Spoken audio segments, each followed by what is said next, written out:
আসসালামু আলাইকুম। আজকে আমি রান্না করব নদীর ছোট মাছ।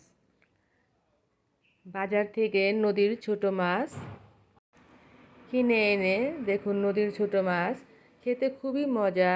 এই মাছ আমি পরিষ্কার করে কেটে ধুয়ে নিয়েছি।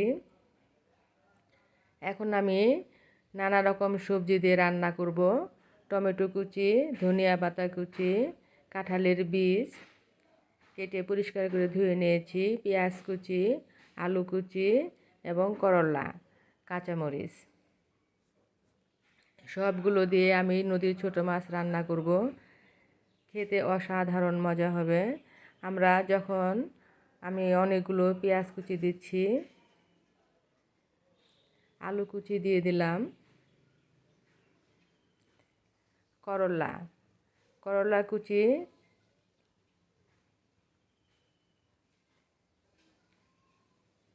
এরপর আমি দিয়ে দেবো কাঁঠালের বীজ। এটা দিয়ে খেতে খুবই স্বাদের একটা খাবার, কাঁঠালের বীজ খুবই মজার। টমেটো কুচি দিয়ে দিলাম, এখন দিয়ে দিলাম কাঁচামরিচ ফালি, ধনিয়া পাতা কুচি, মরিচের গুঁড়ো। আমি খুব সামান্য পরিমাণে মশলা দিয়ে এই তরকারিটা রান্না করব।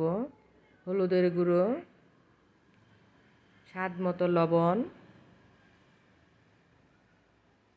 আর কোনো মশলা এটাতে আমি দেব না।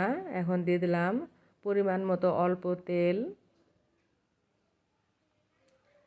সবগুলো আমি এখন একসাথে মিশিয়ে মাখিয়ে নিব। হাতে মাখানো সবজি তরকারি খেতে এত মজার, আর তার সাথে আবার আপনার নদীর ছোট মাছ। আমরা করলা খেতে অনেকেই ভয় পাই, করলাটা তেতা লাগে, এই জন্য আমরা করলা খেতে চাই না।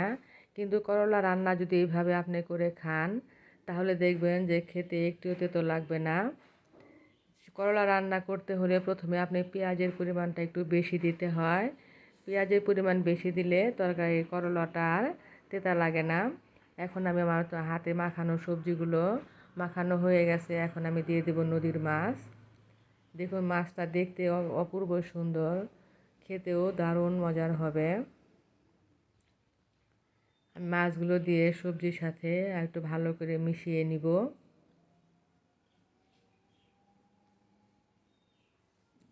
করলা এবং কাঁঠালের বীজ দুটো একসাথে মিশিয়ে নদীর মাছ দিয়ে যদি রান্না করে খান, একদম জিভে জল আসার মতো একটা রান্না, অপূর্ব স্বাদের, খেতেও অসাধারণ লাগবে।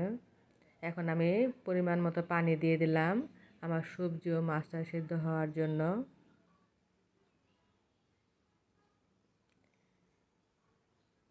এখন আমি চুলায় বসিয়ে দিয়েছি হাতে মাখানো এত মজার নদীর মাছ রান্না।